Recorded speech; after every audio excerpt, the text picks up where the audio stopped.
खास मेहमान हमारे साथ मौजूद है, पहले उनसे चर्चा कर लेते हैं। चौथी तिमाही में एशियन पेंट्स के नतीजे अनुमान से कमजोर रहे हैं। आय, एबिटा और मार्जिन पर थोड़ा दबाव रहा है। मार्जिन करीब 2% गिरा है और मुनाफा सिर्फ 1% बढ़ा है। एडवर्टीजमेंट खर्च बढ़ने से इम्पैक्ट देखने को मिला, हालांकि 12% की मजबूत वॉल्यूम ग्रोथ देखने को मिली है। बातचीत करने के लिए हमारे साथ कंपनी के MD and CEO Amit Singhal sir मौजूद है। अमित सर नमस्कार, स्वागत है कार्यक्रम में। नंबर्स थोड़े से कमजोर थे, लेकिन मार्जिन पे साइड पे कंपनी ने प्रेशर लिया, वॉल्यूम साइड पे बीट किया। कैसे रीड करें हम नंबर्स को? ओवरऑल अगर हम देखें द वॉल्यूम ग्रोथ काफी अच्छा रहा है। 10% का डबल डिजिट ग्रोथ आया है मार्केट में। वैल्यू ग्रोथ थोड़ा सा कम रहा है, ऑलमोस्ट नेगेटिव -2% के करीब रहा है, क्योंकि हमने कुछ प्राइस इंक्रीजेस लिए थे, प्राइस डिक्रीजेस लिए थे, उसकी वजह से अबाउट 3.7% का इम्पैक्ट रहा है। मैं समझता हूँ कि ओवरऑल मार्केट पे डिमांड कंडीशंस थोड़े मॉडरेट ही थे मार्केट में। ओवरऑल अगर हम क्वार्टर को देखें, थोड़ा सा जो अच्छा बिजनेस आया है वो प्रोजेक्ट्स मार्केट में आया है। जो B2B बिजनेस है या इंडस्ट्रियल मार्केट है उसमें अच्छा बिजनेस आया है। पर ओवरऑल थोड़ा सा जो डिमांड लेवल्स है वो थोड़ा कम ही रहा है। जो हम रूरल में ग्रोथ का आगमन कर रहे थे उतना ग्रोथ नहीं आया है हमारे हिसाब से। और ओवरऑल अगर हम मार्च का महीना देखें तो थोड़ा इलेक्शन की वजह से भी थोड़ा स्लो डाउन हमने देखा है मार्केट में, बोथ रिटेल और इंस्टीट्यूशनल मार्केट में। तो आई थिंक ये सब रीजंस रहे हैं कि ओवरऑल थोड़ा जो वैल्यू सेल्स है वो कम रहा है, पर किंतु जो हमारा वॉल्यूम ग्रोथ का प्रॉमिस था वो हमने अभी भी रखा है। 10% का वॉल्यूम ग्रोथ है, और जो अगर आप 4 साल का CAGR देखें, that is above 15%। So it's a very strong volume growth in terms of what has come in the quarter. Volume तो बढ़िया देखने को मिला, जो आप खुद भी कह रहे हैं, लेकिन मार्जिन पे प्रेशर है। तो इसको कैसे रीड करें? क्योंकि क्या कंपनी अच्छे नंबर्स या मार्केट को पेनिट्रेट कर रही है नए एंट्रेंट के हिसाब से? ओवरऑल जो हमने अपनी कमेंट्री में भी यही बोला था कि जो आज हमारा ओवरऑल दृष्टिकोण है वो एडवर्टाइजिंग और मार्केटिंग स्पेंड में हमने काफी अच्छा स्पेंड किया है। बिकॉज एक चीज हमने रखी हुई है कि जो ओवरऑल ब्रांड है, ब्रांड इक्विटी है, उसकी तरफ हम कंसंट्रेट करेंगे। कुछ नए ब्रांड एम्बेसडर्स भी हमने मार्केट में लिए हैं, कुछ नई कैटेगरीज में घुसे हैं। तो ओवरऑल उस तरह से अगर आप देखें, एडवर्टाइजिंग और मार्केटिंग एक्सपेंस में हमने थोड़ी सी ज्यादा बढ़ोतरी करी है ओवरऑल देखें। पर किंतु अगर जो आप PBDI मार्जिन्स की बात करते हैं, दे आर जो है वो with in well above the guidance limit है, जो हमने 18 to 20% का रखा हुआ है, उससे गाइडेंस से बाहर नहीं गया है। और हम समझते हैं अगर आप पूरे साल का PBDIT देखें, वो definitely it is much higher than the previous last year to that extent. So overall PBDIT margins on a year basis बड़े ही हैं अगर आप देखें ओवरऑल। तो मतलब आपने कहा एग्रेसिवली आप लोग एडवर्टीजमेंट एक्सपेंडिंग कर रहे हैं, ऐसा क्या हो गया मार्केट में जो आपको इतना एग्रेसिवली एक्सपेंशन या एडवर्टीजमेंट पे खर्च करना पड़ा? क्योंकि हम कई नई कैटेगरीज में घुस रहे हैं, क्योंकि as a leader we want to expand the category and not एक ही कैटेगरी में हम काम नहीं करना चाहते। ओवरऑल नई नई कैटेगरीज, तो जो आज बॉटम ऑफ द पिरामिड की कैटेगरी है जिसमें ज्यादा अनऑर्गेनाइज सेक्टर है, लो एंड प्लेयर्स हैं, उसमें आज हमने एक नया प्रोडक्ट रखा है जिसको हम नियो भारत बोलते हैं। लेटेक्स टेक्नोलॉजी के साथ ये प्रोडक्ट है, जो हम समझते हैं कि लगभग 5,000 करोड़ से भी ज्यादा का मार्केट है ओवरऑल टू दैट एक्सटेंट।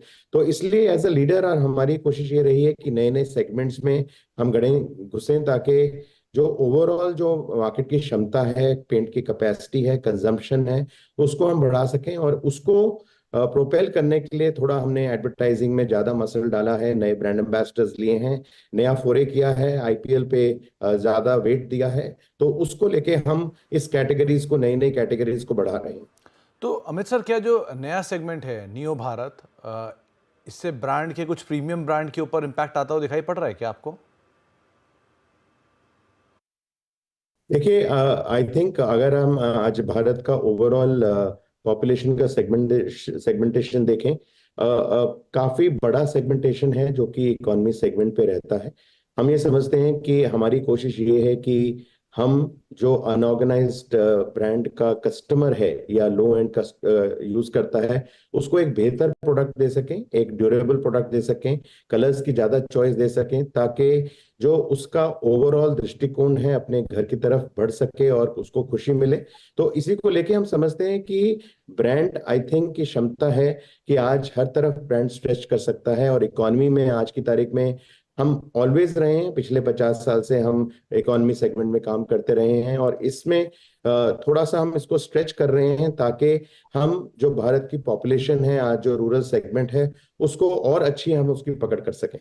तो अमित सर, एक सवाल जो सबके मन में है कि क्या पेंट सेगमेंट में नया प्लेयर ग्रासिम आ रहा है, किस तरह से आप इसका इम्पैक्ट देख रहे हैं, कितना असर आप पर होगा? ऐसा नहीं है, क्योंकि अगर आप आज हमारी हिस्ट्री देखें, हम हमेशा नए नए सेगमेंट्स की तलाश में रहते हैं। पिछले जब हमने एक्सटीरियर्स में अपना इमल्शन लॉन्च किया, हमने सीमेंट पेंट से उसको अपग्रेड किया। अगर आप हमारे इकोनॉमी इमल्शन देखें, तब चूना सेगमेंट था, उसको हमने अपग्रेड किया। तो हम समझते हैं कि एशियन पेंट्स की ये हिस्ट्री रही है एज अ लीडर, दैट हम हमेशा नए नए सेगमेंट्स में घुसते रहे हैं। अभी भी एक फ्रेंच पॉलिश का मार्केट है, जो वुड फिनिशेस का मार्केट है, उसमें हम नए प्रोडक्ट्स रख रहे हैं, ताकि जो फ्रेंच पॉलिश का जो एक अनऑर्गेनाइज सेक्टर है, उसको हम अपग्रेड कर सकें। तो आई थिंक एशियन पेंट्स की हमेशा एज अ लीडर ये कोशिश रही है कि हम नए नए सेगमेंट्स और जो ओवरऑल कंजम्पशन है, हम उसको बढ़ा सकें। क्योंकि जो अगर आप भारत का ओवरऑल पेंट का कंजम्पशन देखते हैं, वेस्टर्न ज्योग्राफी से काफी कम है, और उसी को बढ़ोतरी करने के लिए हम आज नए नए सेक्टर्स, नए नए कैटेगरीज में घुस रहे हैं। शुक्रिया अमित सर, हमारे साथ मौजूद रहने के लिए, नंबर से बातचीत करने के लिए, और तमाम एक्सपेंशन प्लान डिटेल्स जो आप गोइंग फॉरवर्ड करने वाले हैं उसके ऊपर बातचीत करने के लिए। शिवांगी मैम, नमस्कार, स्वागत है कार्यक्रम में। पहले तो मैं एशियन पेंट से ही बातचीत करना चाहूँगा। कल ये तेज़ बिकवाली में था, आज एक 2-2.5% का कमबैक है। कैसे रीड कर रहे हो आप एशियन पेंट्स को? Good afternoon Sumit ji, thank you for having me. तो हम देख रहे हैं कि मार्केट्स में प्रेशर बरकरार था एंड बेयर्स जो है पूरे कंट्रोल में थे। आज थोड़ी बहुत पुल बैक मूव ज़रूर देखने को मिल रही है। थोड़े यहाँ पे ग्रह नक्षत्र चेंज हो रहे हैं इन निफ्टी के लिए, तो यहाँ पे थोड़ा बहुत impact of course Asian paint पे भी आया था पूरे बाजार का। तो यहाँ पे हम देख रहे हैं कि एक अच्छा सपोर्ट बेस बाइंग है, बट ब्रॉडर स्ट्रक्चर अभी भी वीक है एंड स्टॉक जो है सस्टेन करने की कोशिश कर रहा है। पर यहाँ पे मोमेंटम और बाइंग इंटरेस्ट 2800 के ऊपर ही आएगा ट्रेडिंग के लिहाज से। सो 2800 के लेवल्स को हम वेट एंड वॉच करेंगे। ओके, अब शिवांगी मैम, मार्केट्स को लेके एक व्यू आपका, क्योंकि एक बहुत बड़े इवेंट पे हम के सामने खड़े हैं और उस इवेंट से पहले मार्केट बहुत ही स्केप्टिकल हो रहा है, जिटरी मूड आ रहा है, कोई भी तरह की तेज़ी बेची जा रही है, एक वॉलेटिलिटी देखने को मिल रही है। सो आप कैसे रीड कर रहे हो मार्केट्स को इंडेक्स फ्रंट पर, निफ्टी या निफ्टी बैंक में? जी बिल्कुल, इंडिया विक्स अपने 16 महीना के हाई पे खड़ा है and that is what is making पूरा सेंटिमेंट्स जो है वो जिटरी हो जा रहा है। एंड हम देख रहे हैं कि कल इंडेक्स ने अपने 50 डेली एक्सपोनेंशियल मूविंग एवरेज के काफ़ी नीचे एक क्लोजिंग भी दिया है। आज हालांकि पिछले दिन के लोअर जोन्स को रिस्पेक्ट कर रहा है, पर 21,950 जो कि इसका एक लो भी है एंड एक इम्पॉर्टेंट लेवल भी रहा है पिछले सेशंस में। तो ये एक इम्पॉर्टेंट लेवल होगा टू वॉच आउट। वॉलेटिलिटी जब तक कूल ऑफ नहीं होता है, यहाँ पे एक क्लियर साइंस ऑफ बुल्स नहीं देखने को मिलेगा। एंड ऑफ कोर्स हम जो प्रीमियम्स के हिसाब से देख रहे हैं तो काफ़ी जंप्स भी देखने को मिल रहे हैं, स्विंग्स काफ़ी है। सो ऑप्शन ट्रेडर्स जो है वो केयरफुली ही ट्रेड ले स्टॉप लॉसेस के साथ, एंड हो सके तो हेज करके ही अपना पोजीशंस बनाए रखें। ओवरऑल मार्केट जो है रेंज बाउंड आज के सेशन के लिए प्रतीत हो रहा है, बट जो अपस्विंग है वो तभी स्टार्ट होगा जब वॉलेटिलिटी 15 के नीचे आएगा। तो यहाँ पे ट्रेड जो है केयरफुली रहने की सलाह रहेगी। लेवल्स की अगर हम बात करें तो हर्डल है 22,222 पे एंड डाउन साइड 21,950 का एक सपोर्ट है जो हम ध्यान रख सकते हैं। दूसरी ओर अगर हम बैंक निफ्टी की बात करें यहाँ पे, तो यहाँ पे हमने देखा है कि थोड़े बहुत स्टेबिलिटी यहाँ पे ज़्यादा है as compare to the broader market, क्योंकि ब्रॉडर मार्केट में काफ़ी जो सेक्टर्स हैं IT और बाकी सेक्टर्स का प्रभाव भी पड़ा है। बैंक निफ्टी अपने 50 डेली एक्सपोनेंशियल मूविंग एवरेज के आसपास ही ओवर कर रहा है एंड ओवरऑल आरएसआई जो है वो टर्न होते हुए दिख रहा है, तो यहाँ पे फिर भी हम बाय ऑन डिक्लाइंस की रणनीति अप्लाई कर सकते हैं।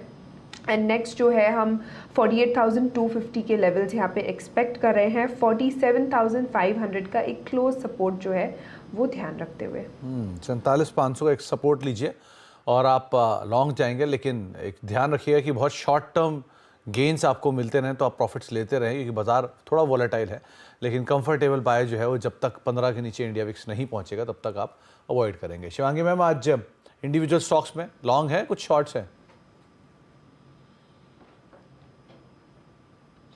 जी, इंडिविजुअल स्टॉक्स में ऐसे स्टॉक पिकिंग किया है मैंने जो रेजिलेंट है ऐसे बाजार में और आउट परफॉर्म कर रहे हैं। तो पहला जो मेरा पिक रहेगा वो है हीरो मोटोकॉर्प पे। पूरे ही ऑटो स्पेस पे हम देख रहे हैं कि अच्छे वॉल्यूम्स यहाँ ऐड हो रहे हैं एंड कंसोलिडेशन ब्रेकआउट देखने को मिला है पिछले 13 हफ्तों का, तो ये एक काफ़ी अच्छा क्लियर साइंस ऑफ पॉजिटिवनेस है। यहाँ पे स्टॉक जो है पिछले 3 दिन से लगातार अच्छी खासी लॉन्ग्स यहाँ पे बिल्टअप होते हुए दिख रही है, तो यहाँ पे मेरी राय रहेगी कि हम खरीदारी के मौके ढूंढें। एंड नेक्स्ट जो टारगेट्स है यहाँ पे 5,100 के बनते हुए दिख रहे हैं, तो इसके लिए खरीदारी करें 4800 के एक स्टॉक के साथ। दूसरा पिक जो मेरा रहेगा वो है मैकडॉवेल पे।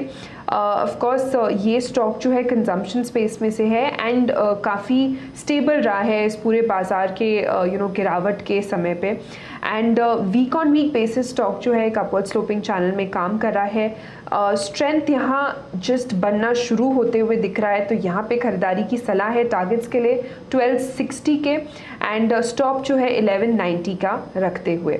एंड तीसरा पिक जो मेरा रहेगा वो है भारती एयरटेल पे। यहाँ पे भी हमने देखा है कि रेजिलेंस है एंड पिछले 5 दिनों के क्लस्टर जोन को निकालते हुए स्टॉक अब जो है काम कर रहा है। मंथ ऑन मंथ बेसिस पे कोई भी छोटे डिक्लाइंस में हमने देखा है इसमें खरीदारी की गई है एंड अब जो है अच्छे शॉर्ट्स कवरिंग होते हुए यहाँ पे दिख रहे हैं, तो यहाँ पे 1350 के टारगेट्स के लिए खरीदारी की सलाह है 1270 के एक स्टॉप के साथ।